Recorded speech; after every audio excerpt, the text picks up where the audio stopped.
Welcome fans and foes, viewers and haters. I'm your raging Canadian and here's today's review.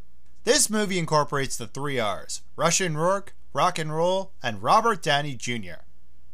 Wait, is that 3 R's or 4? Oh, who cares? It's Iron Man 2. Picking up right after the first film, Iron Man's sequel shows Tony Stark dealing with his identity exposed, his friends trying to handle his attitude, and of course, the furious Ivan Vanko wanting revenge on him for destroying the life of him and his father. Doesn't seem like that much, huh? Well, believe me, it is. Too much! This is where I give my first card to the movie. Learn to cut the fat! The movie's first problem is that there's way too much story and character development. I know some of you are arguing, there's no such thing as too much. Yeah, there is. And that's exactly this movie's problem. The film's basic theme would be legacy. Tony is faced with trying to make his family name look good while still being the crazy, stubborn, smart aleck we love him to be. Here, Downey's portrayal of Stark would be compared to that of a rock star at the prime of his career, which is even more fitting if you love this movie's music. Stark has the pressure of a celebrity in the spotlight, trying to take responsibility, and at the same time, having some fun.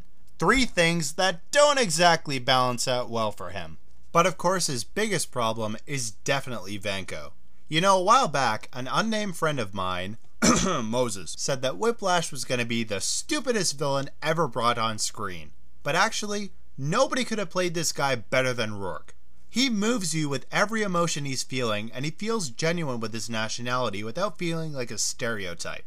For a good chunk of his screen time, he doesn't even talk, and he's still terrifying. But the problem with Vanko is one shared with the rest of the film's characters, which is that all of them feel slightly underplayed.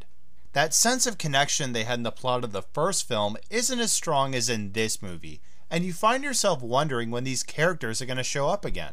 The balance of the sequel steadily shifts into Tony's favor. Naturally, in a superhero movie, that's to be expected. But there's a reason you have a supporting cast.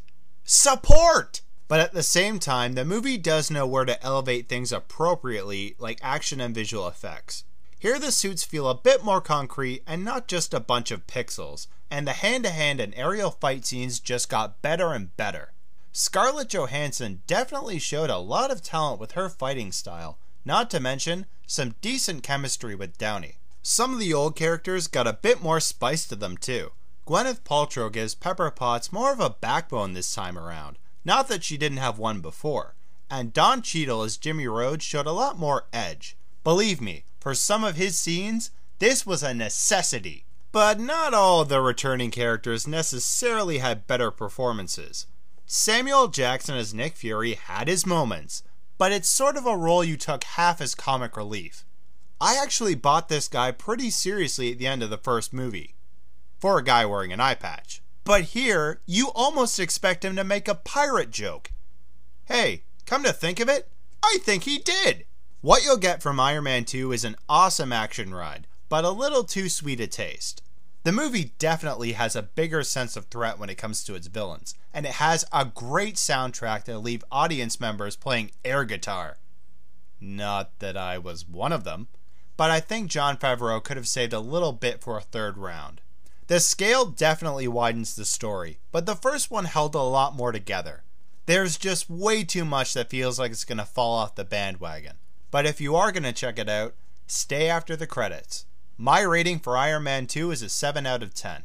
Man, you can tell Favreau is definitely getting deeper into this film franchise. He tried to get involved in every fight scene. If only he could have actually beat someone in a fight scene. Not to kick a man when he's down, but even Scarlett Johansson was kicking his butt.